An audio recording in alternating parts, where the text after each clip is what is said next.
Hi everybody, Ken Coscia here, and today I have a treat for you. I want to share with you one of my favorite techniques. It's very popular, and for many Silva Method practitioners, it's a favorite. It's called the glass of water technique. It's a problem-solving tool. It's a tool, a technique you can use to make better, wiser decisions. So right now, think about some situations in your life. Perhaps you're making a transition and you've got some choices, A, B, or C. This opportunity or this opportunity. Or maybe you're making an investment and you've got some choices to make. Or perhaps you're involved in a relationship and you're making some decisions as far as what direction to move in. Whenever you find yourself in a situation and you feel confused, uncertain, not sure which direction to move in or what would be best for you, well, the challenge is the more we think about it, the more we what? Worry. And the more we worry, the worse it seems to get. Can you relate? And that's part of the project. So the first thing with this technique, which was developed decades ago, as you know, the Silva Method started back in '66, officially as a program. I'm the lead instructor, training director back in 1971. And it is what it sounds like, but first let me just give you some quick background and then share with you some of the principles, the premise, and also to dispel some of the myths, some of the superstitions around the technique. So for example, the premise is you have all that you need. You have incredible human potential. We all have incredible human potential, and we access it. Today, based on a lot of new research going on, you hear discussions about the field, the quantum field. Way back when, Carl Jung, the famous psychiatrist actually, talked about the collective unconscious. All throughout history, going back thousands of years ago, wisdom schools, basic theologies, philosophies, right up into modern day positive psychology, we know, fact, that each of us as human beings, fellow human beings, has incredible human potential.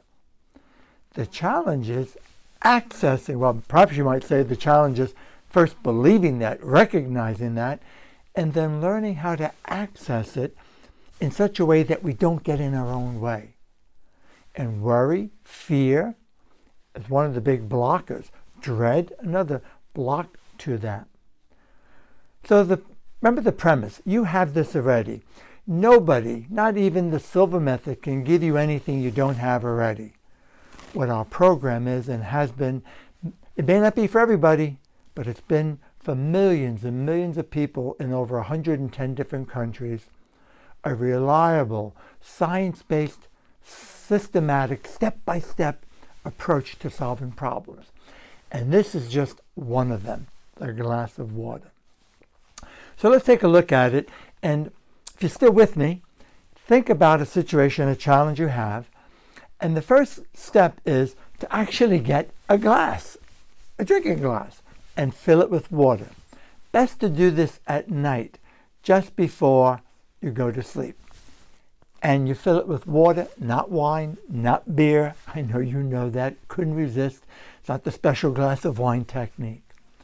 You know also, if you think about it, I'm not going to go into all the details of it, other than to say water is very much a part of our lives.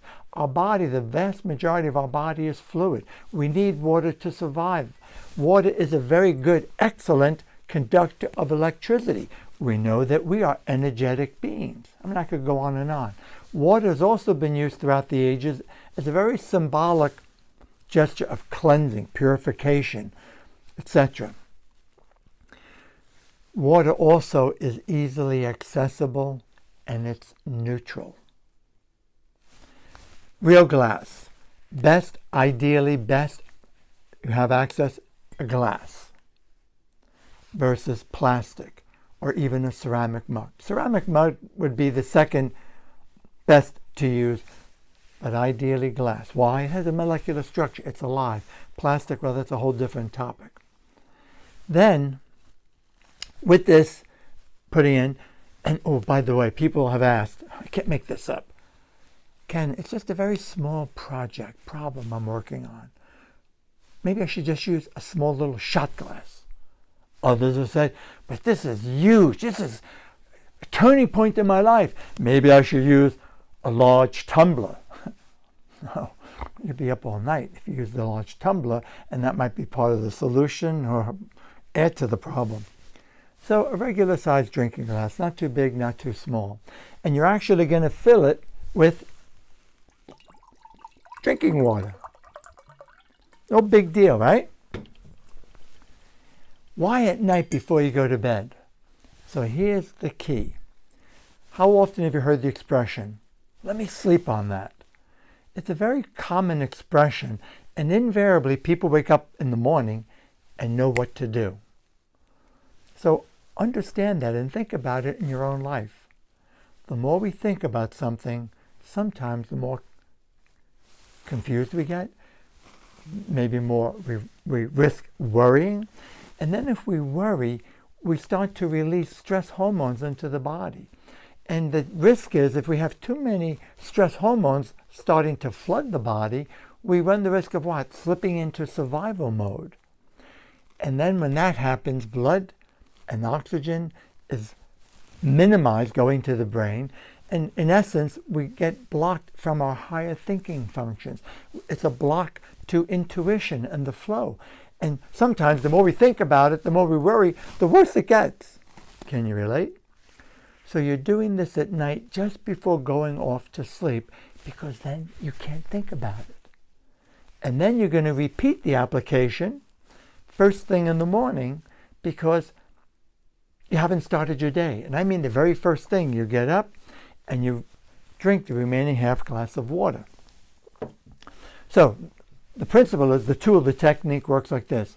You have in your mind the challenge, the difficulty, the decision, choice A, B, or C, whatever it might be, the uncertainty you're feeling. And you want to access your higher thinking functions. Some would say we want to put it out into the universe and access the field where there are infinite possibilities of solutions, ideas. It's not a new topic, by the way. The language has changed. The beliefs around what we're doing have changed over time. But again, we know that each of us, especially when we go to sleep at night, we are not in a logical, analytical state. We're in a very subjective state of mind where creativity rules, where non-locality rules, where we do amazing things in our dreams and time flies by. So we don't have the same restrictions while we're sleeping, because in life, typically when we're awake in our normal waking state, some are ruled by logic, reasoning, show me the money, look at the science, show me the evidence. That's important, very important, I agree. However, there comes a time when we don't have the science to help us, where we don't understand something, and we need to access some problems. Inventions, innovations have always come from what? Breakthrough ideas that initially were challenged. People said, oh, you're crazy. There's no future in flying. There's no future in electricity. There's no future in etc., etc. And then somebody dedicates their life to it, maybe a team of people. They have a breakthrough. They figure it out. And then it reaches critical mass and it becomes mainstream. So ideas are creative thoughts. Imagine the possibilities. And then, of course, you got to work on it. So this is, again, the premise with the glass of water technique. You want to access that subjective state, that you're not held back with logic and reasoning, where you're going to access your dreams, if you will, your innovative dimension, your creativity, whatever you want to call it. So you take the glass of water, you're holding the glass like so, you can see my hands, and you're going to turn your eyeballs slightly upward, about 20 degrees. First, I'd bring the glass to your mouth so you don't spill it all over you. And then once you do that, you can close your eyes, turn the eyeballs slightly upward. That will trigger more than enough alpha, lower brainwave state. It's a natural resting position for the eyes. If you could see somebody when they're sleeping, if the eyelids were partially open, you'd see that you only see the white. The pupils are up. So this is part of what Mr. Silva spent 22 years researching and coming to understand.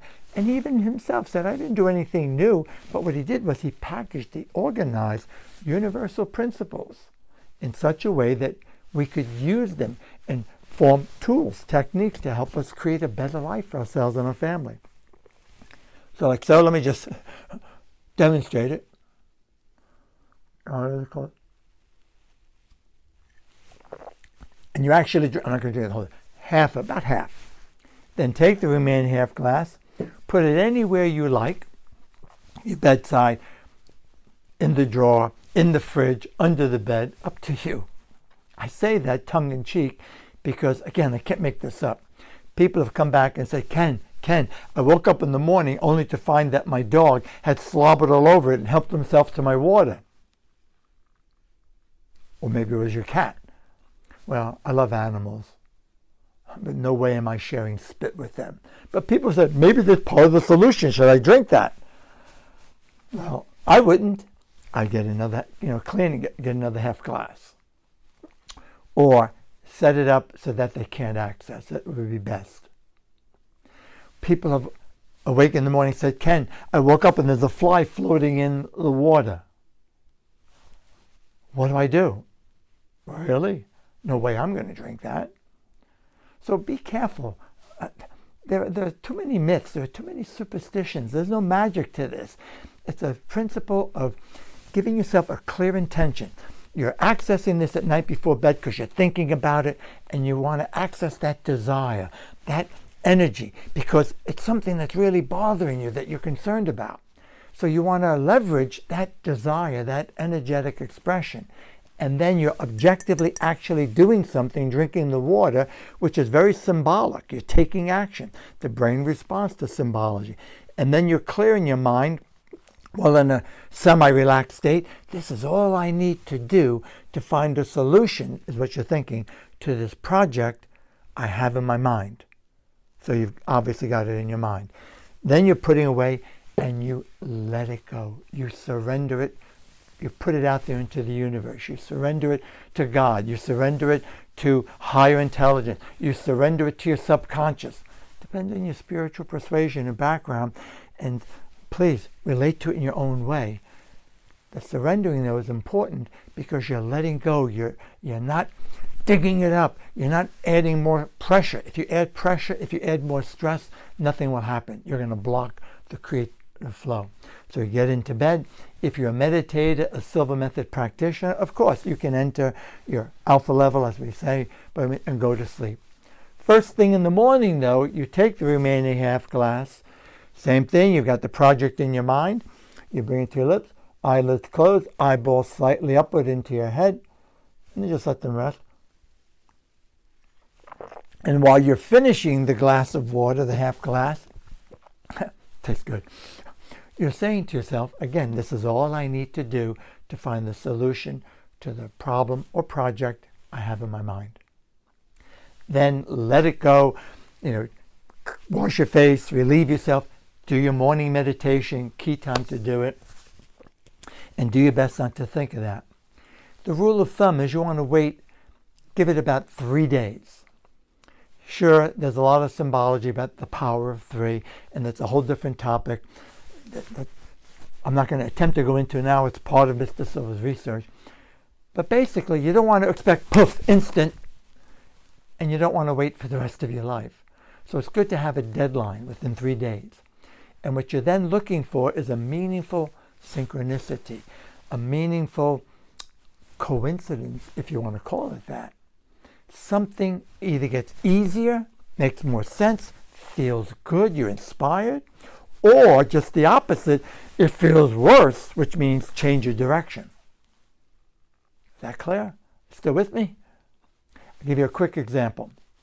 I have permission to use this. It's actually my wife Barbara for this. Her mom and dad, just as mine, are long since gone. And she was facing a little bit of angst, anxiousness, even a little bit of guilt, because her mom gave her quite a bit of jewelry. Some of it really nice, some of it costume jewelry. And she found a couple of pieces in particular that she never even, they were there. It was sentimental to her, but wasn't really doing much with it, not wearing it. Nobody was interested, our daughter-in-law. So she's thinking, she wanted to upgrade one of the rings and go bring them into the jeweler and have them do this, that. You get the idea. So she was going to sell these 2 rings for the little extra cash to subsidize that. But she was having trouble letting go. She felt, is that right? She didn't want to be insulting to her mom. And she's just getting confused. So she did the glass of water, much like I described to you. Half at night, half in the morning. This is all I need to do to find the solution. And within 3 days, she's out doing her favorite activity, shopping. And she was out, I think it was at the mall, and she's checking out, and the person at the register was checking her out. And while she was waiting, there were a bunch of things, how usually on the counter there are a bunch of little small items. And she saw a card, one of the items, and she looked at it, caught her attention, and it was a card that has music. And as she opened the card, it activated it, and the jingle was, "I love you, a bushel and a peck." She started crying. She got all teary-eyed. Why? Every night, she was very close to her dad, and every night before going to sleep, when she was a young child, her dad would sing her that lullaby, would hum it. And to her, she felt loved. She felt reassured. They were there. And when that happened, she knew that was her sign. She took it as her sign. It helped her to let go. And the rest is history. She did let go. She did sell them, did upgrade the rings for that. I could go on and on. There are countless stories like that. Again, you're looking for something to inspire you to say, yes, this makes sense to move in this direction, or something to cause you to move in a different direction. Get the idea? It's a wonderful technique. I'd love to hear from you. And these are the kinds of things. Throughout the Silva Method, the immersion of Silva Life and Intuition System, which is the new, most up-to-date, upgraded program, replacing what we used to call the basic lecture series. Back in 2007, we did it. It's just based on all of Jose's research. Same program, we just upgraded and added some new content to make it more practical, especially working with our intuition. So these are the kinds of things we explore, human potential, and tools and techniques to help us harness that potential.